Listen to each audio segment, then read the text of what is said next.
में जूता चप्पल अगर कोई लेके आ जाता था तो महाराज उसको डांटते थे कि अरे तू जूता चप्पल लेके अंदर आ गया, थोड़ी शर्म नहीं आई।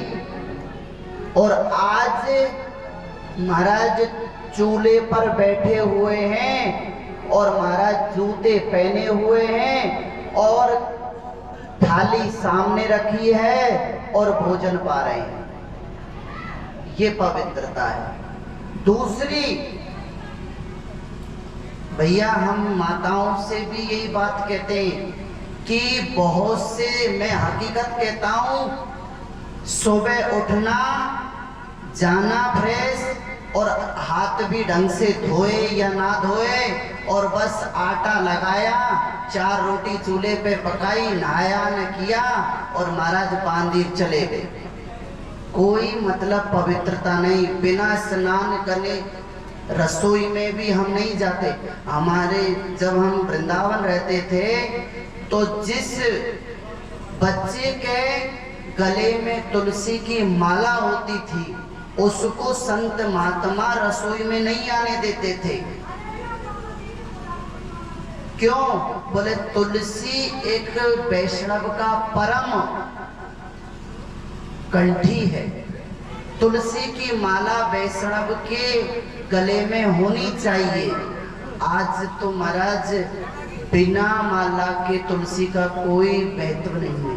देखो तुलसी धारण करने का कितना फायदा होता है। तुलसी एक पवित्र पौधा है भाई। अमृत कलश से बूंद गिरी तो तुलसी का पौधा हुआ। तो तुलसी भगवान को भी प्रिय है। हमारे संत कहते हैं 8 पैर 64 गड़ी और ठाकुर पे ठकुरानी चढ़ी। ठाकुर मतलब सालेग्राम भगवान, और सालेग्राम भगवान पे 24 घंटा तुलसी दल रखा जाता है। जब तक सालेग्राम की सेवा में तुलसी नहीं दल डाला जाए तो अधूरी मानी जाती है।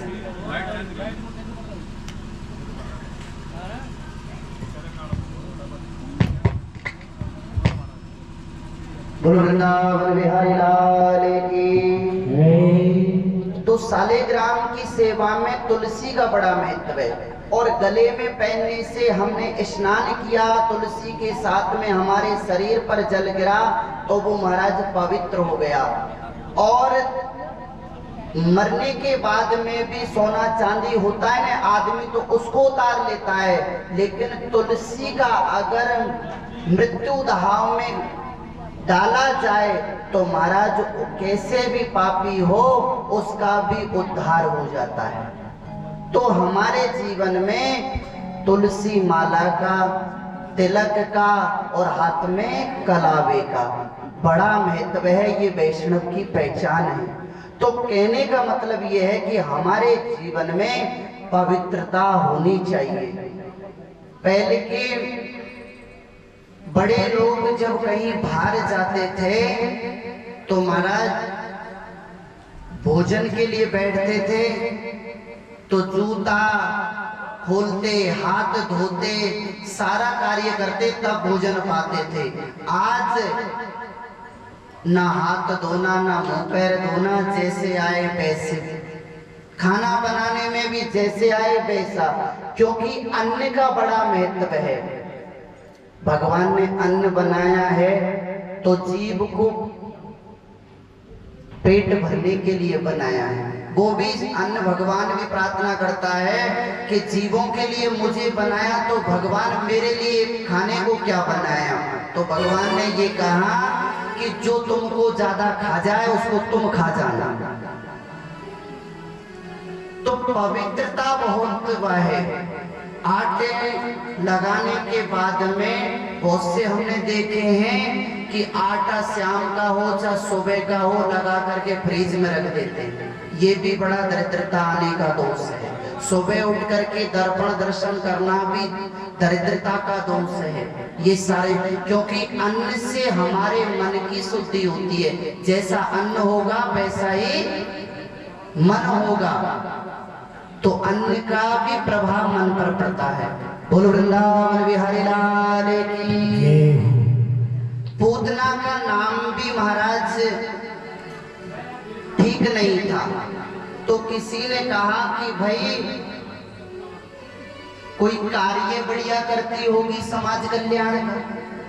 बोले वो भी नहीं, बालाग्नि, बालकों को मार देती है। तो साहब कुल खानदान अच्छा होगा। बोले वो भी नहीं, राक्षसी, राक्षस कुल खानदानी की। तो शायद फलार करती होगी। बोले वो भी नहीं, रुद्रासना, रुद्र का जो पान करे। तो शायद काम कर्म अच्छा होगा। बोले वो भी नहीं, बच्चों को मारना करना इसका एक काम है। तो ना उसका नाम अच्छा, ना उसका काम अच्छा, ना उसका कुल अच्छा, ना उसका खानदान अच्छा। तो फिर भगवान ने दत्तवा सदगति में, भगवान ने पूतना को सदगति कैसे प्रदान करी? तो भगवान ने सारे दोषों पर पर्दा डाला और उन्हें यही कहा कि जैसी भी है इसने मेरी माँ यशोदा के जैसा कार्य किया है, इसलिए लेवेम गतिम धात्र चिंताम ततोन्यम किंबा दयालुम शरणम ब्रजेमा। इसने मेरी माँ के जैसा ही कार्य किया है। देखिए भगवान जरूरी नहीं है कि हम रोज 1 लोटा 2 लोटा पानी भगवान पे डालें तो भगवान प्रसन्न हो जाए, बिल्कुल नहीं। बाबा ने कहा है कि न जाने कौन से गुण पर दयानिधि रीझ जाते हैं। भगवान पता नहीं कौन सा गुण देख ले, उस पर ही भगवान रीझ जाते हैं। जानकी जी जब गौरी पूजन के लिए गई थी तो सारी प्रार्थना कर रही थी, लेकिन एक सखी सी संग भी आई। वो तो वैसे ही फूल बाग में देखने गई थी, तो सबसे पहले उस सखी ने भगवान को देखा और उसी सखी के माध्यम से जानकी को दिखाया कि देखो वो राम जी हैं। तो ये जरूरी नहीं है कि हम लोटा पानी 4 डालें तो भगवान मिल जाए। जब उसकी कृपा हो जाती है तो हमको दर्शन प्राप्त हो जाता है। जाने पता नहीं कौन से गुण भगवान हमें देख ले। इसलिए किसी संत ने कहा है, बोले कृपा की जो ना होती आदत तुम्हारी तो महाराज सुनी रहती अदालत तुम्हारी। तो भगवान पता नहीं किस गुण पर रीझ जाते हैं। इस प्रकार से भगवान ने पूतना का उद्धार किया। बोलो वृंदावन बिहारी लाल की जय।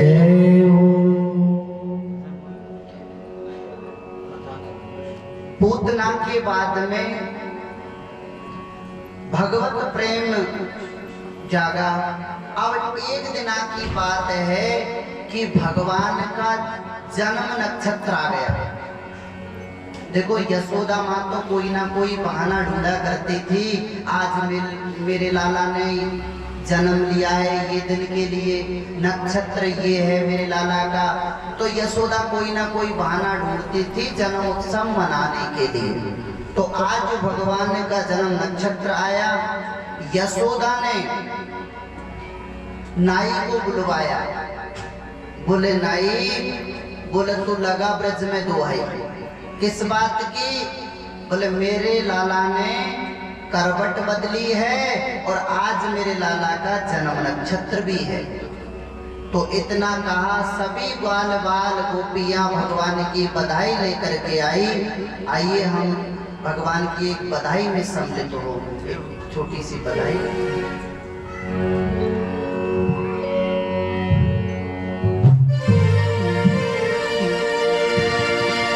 और आज मैया यशोदा के द्वार बधाई बाज रही। और आज मैया यशोदा के द्वार बधाई बाज रही। आज मैया यशोदा के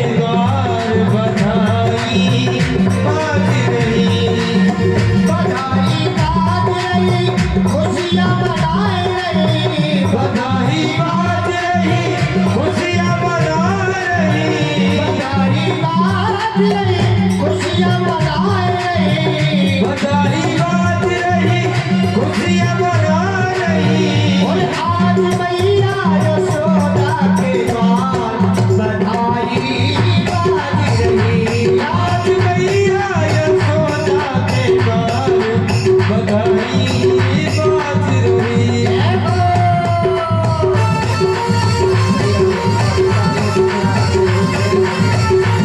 सभी तालियों की सेवा करते हुए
भगवान ये मत सोचो कि वो वैकुंठ में बैठे हैं।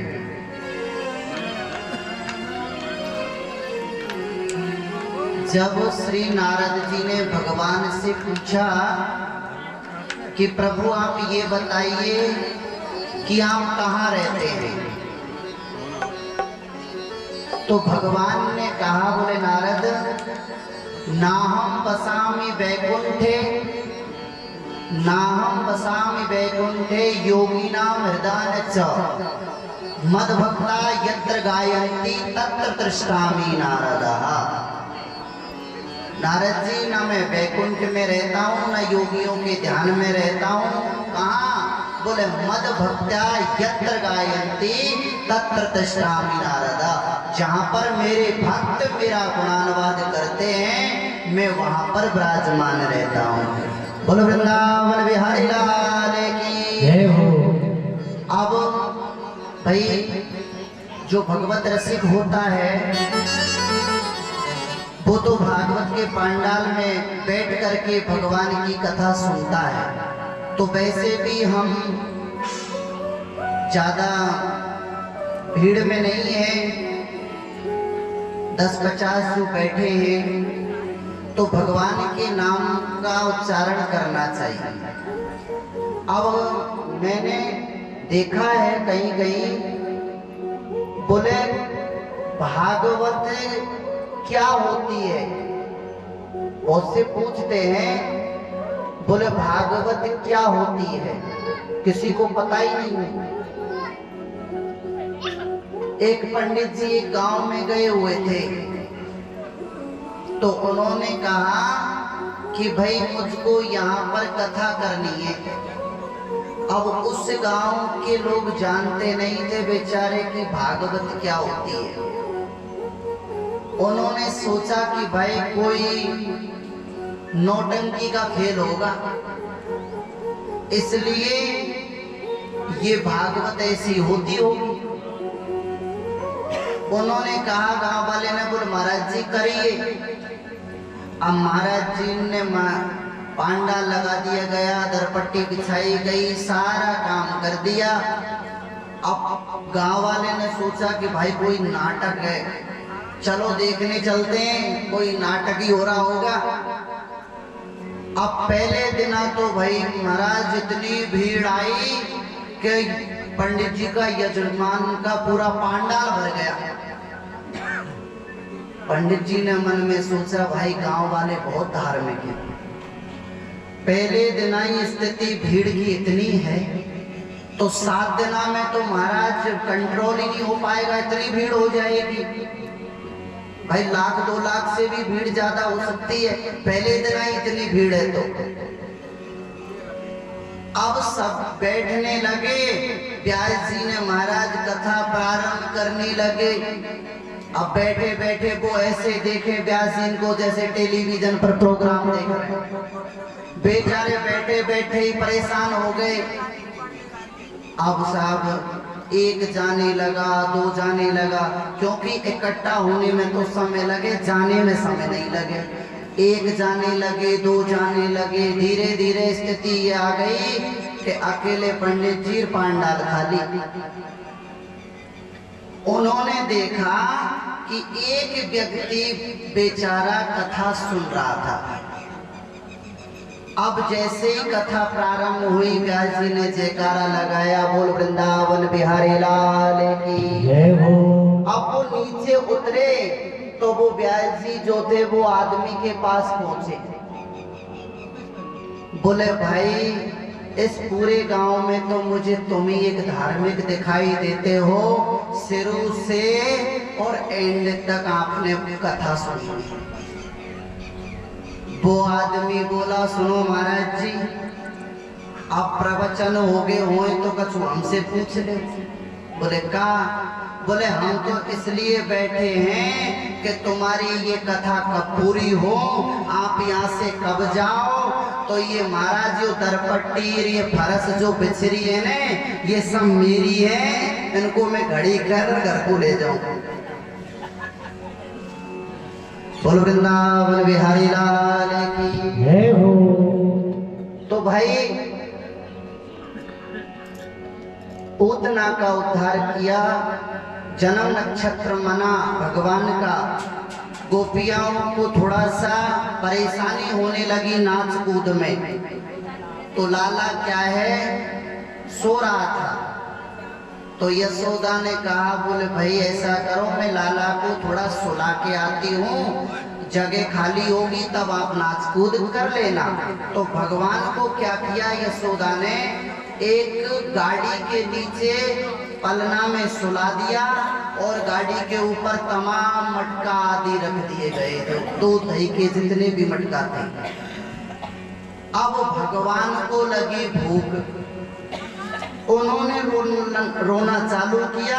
अब गीत गाने में उत्सव मनाने में भगवान की आवाज किसी ने नहीं सुनी कि रो रहे, जो वो तो गाड़ी के नीचे लेटे थे। अब भगवान को क्रोध आया कि जिसके उत्सव मन रहे वो तो ये गाड़ी के नीचे लेटा है और हमारी कोई कदर नहीं है। तो भगवान ने क्या किया, अपने पैर का थोड़ा सा पादप प्रहार गाड़ी पर किया, तो महाराज मटका समेत गाड़ी आकाश में उड़ती चली गई और ऊपर से नीचे ध्यान देने से गिर पड़े। गाड़ी मटका सब चकनाचूर हो गए। गोपी ग्वालों ने देखा तो आश्चर्यचकित रह गए, भैया ये गाड़ी कैसे उड़ी, ना कोई तूफान ना कोई भूकंप, ये गाड़ी कैसे उड़ी। अरे गाड़ी तो उड़ी जो उड़ी, पर कन्हैया को देखो भैया वो कहाँ है। यशोदा ने देखा भगवान सुरक्षित हैं, लेकिन सब सोचने लगे भैया ये गाड़ी कैसे उड़ी। देखिए ये गाड़ी क्या है, ये गाड़ी जो है ये सट्टासुर नामक दैत्य था, जो गाड़ी का रूप धारण करके आया। भगवान ने इसका उद्धार किया। देखो हमारा जीवन भी एक गाड़ी की तरह है। भगवान को हम अपनी बागडोर सौंपेंगे, हमारे जीवन की गाड़ी ठीक चलेगी। लेकिन हम भगवान को क्या करते हैं, गाड़ी के नीचे सुला देते हैं अपने जीवन की गाड़ी पर। और जब हम अपने बल से गाड़ी चलाते हैं तो फिर महाराज अपने भरोसे नहीं है, परमात्मा का सहारा नहीं है, तो ये गाड़ी कभी भी उड़ सकती है। तो भगवान ने यहाँ जो सट्टासुर था उसका भी अंत किया। अब एक दिन की बात, मैया ने क्या किया, भगवान को दूध पिला करके और उछाल उछाल करके खिला रही थी। जब बालक को खिला करके मैया खूब प्रसन्न हो रही थी, उसी समय भगवान ने क्या देखा कि महाराज जो तृणावर्त नाम का दैत्य था वो भगवान को मारने के लिए कंस ने भेजा, वो आ गया। भगवान ने देखा अच्छा तो अब की मामा जी ने उड़न खटोला भेजा है।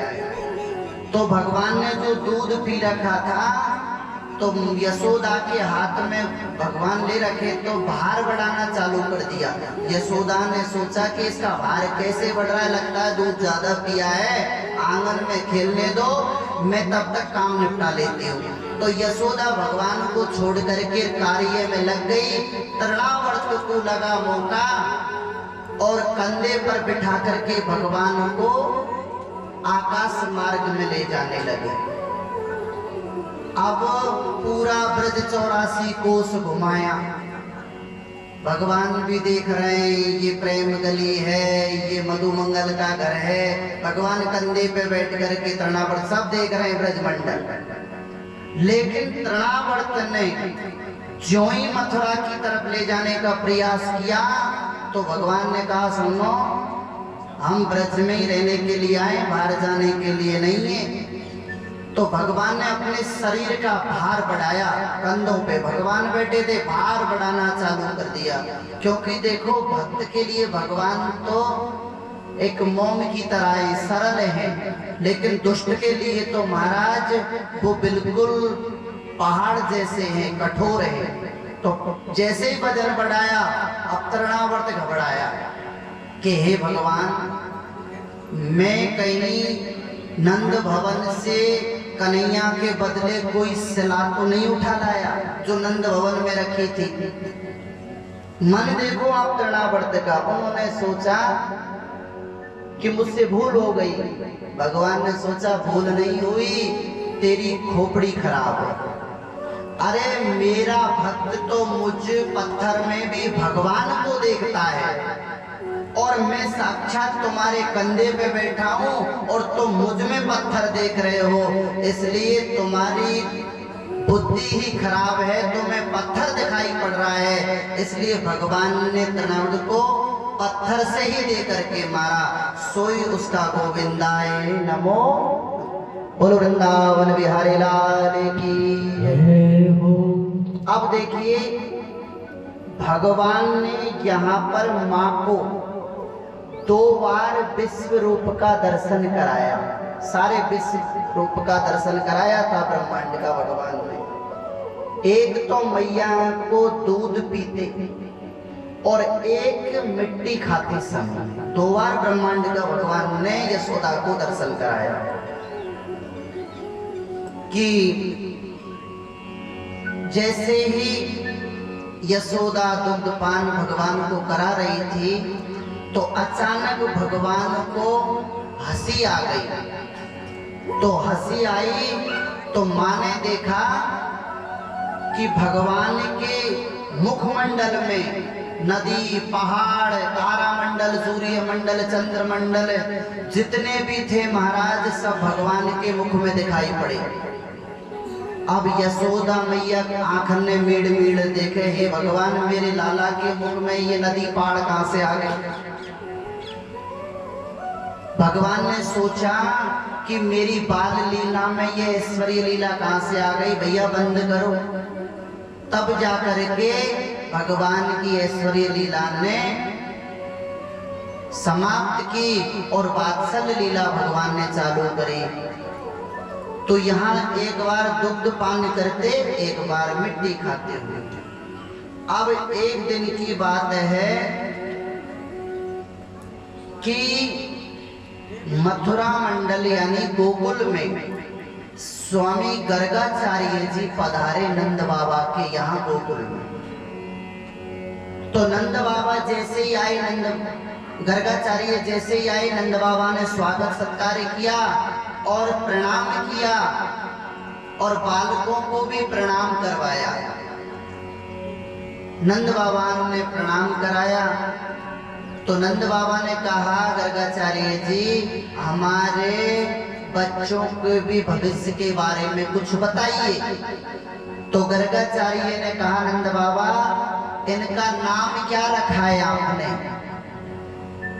तब नंद बाबा को पता चला कि भैया लाला के जन्म को 1 वर्ष है गए और अभी तक हमने कोई भी नामकरण संस्कार नहीं किया। गर्गाचार्य बोले जय हो नंद बाबा, बच्चा 1 साल के है गए दोनों और नाम आपने रखा नहीं, क्या करें। बोले महाराज जब आप आ ही गए हो तो आप रख दीजिए। तो गर्गाचार्य जी कहने लगे कि हम जो हैं यादवों के गुरुजी हैं, अगर कहीं कंस ने हमको देख लिया तो लेने के देने पड़ जाएंगे, तो क्या करें। बोले भैया एकांत गौशाला में चलो, थोड़ा लिपाई करवाओ, दोनों बच्चों को वहीं लेके चलो, हम भी चलते हैं, माही चुपचाप नामकरण संस्कार करेंगे। अब नंद बाबा ने यशोदा रोहिणी से कह दिया री मैं सुन, हमारे बाबा आए हैं और लालान को नामकरण संस्कार करवाएंगे, आप दोनों को लेकर के गौशाला में चलो। बाबा का आसन भी गौशाला में लगाया गया। गर्गाचार्य जाकर के विराजे और दोनों माताएं अपने अपने बच्चों को लेकर के चलने लगी। तो यशोदा से रोहिणी बोलने लगी, बहन सुन, मैंने नाम सुन रखो, ये बाबा बहुत ऊंचो बाबा है, तो या की थोड़ी परीक्षा है जाए। बोले मेरो लाला है बाय तो तू ले ले, और तेरे को तू मुझे दे दे, असली हो तो पहचान जाएगा, और कोई खड़िया पलटल बाबा हो तो ना पहचान पाएगा। दोनों बहनों ने क्या किया, यशोदा नंदन जो था भगवान कृष्ण, उसको तो दिया रोहिणी को, और रोहिणी का दिया यशोदा को। दोनों ने अदला बदली करी। अब लेकर के ज्यों दोनों माताएं पहुंची और गर्गाचार्य जी ने भगवान का दर्शन किया, तो दर्शन करते ही गर्गाचार्य के तो नेत्र बंद हो गए। अब नेत्र बंद हो गए, दोनों माताएं सामने बैठी हैं, गर्गाचार्य जी समाधि में बैठे हैं। अब बेचारी दोनों काफी देर तक बैठी रही। रोहिणी ने कही, बहन ये बाबा जी को बड़ी देर रह गई बैठे बैठे, भैया ना हिले ना डोले ना चटके ना मटके, कहीं चले तो नहीं गए, बड़ी देर से बैठी। दोनों ने आवाज लगाई, अरे महाराज जी। जैसे ही आवाज लगाई, गर्गाचार्य के नेत्र खुले और गर्गाचार्य बोले, मैया हमने तेरे लाला को नाम ढूंढ लियो है। यशोदा बोली, जय हो महाराज, ऐसे नाम ढूंढोगे, हमने तो जानी कहीं पधार गए होंगे, का नाम रखो है। तो गर्गाचार्य जी जो यशोदा नंदन की गोदी में बैठे थे, पहले गर्गाचार्य जी उनका नामकरण करने लगे। अहम रोहिणी पुत्रो रमयन सुहृदो गुणै आख्यास्यते रामा इति बलाधिक्याम बलम विधु। अरे यशोदा, तेरी गोदी में जो बैठो है ये रोहिणी को पुत्र है। दोनों ही आपस में बात करने लगी, बहन पक्को पूछो है, पूछो बाबा, देख एक ही नजर में पहचान कि तेरो लाला है।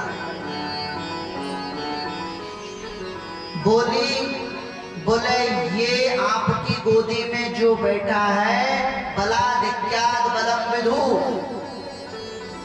इसमें इतना बल होगा, इसका कोई अंत नहीं होगा, इसलिए इसका नाम रखते हैं बलराम।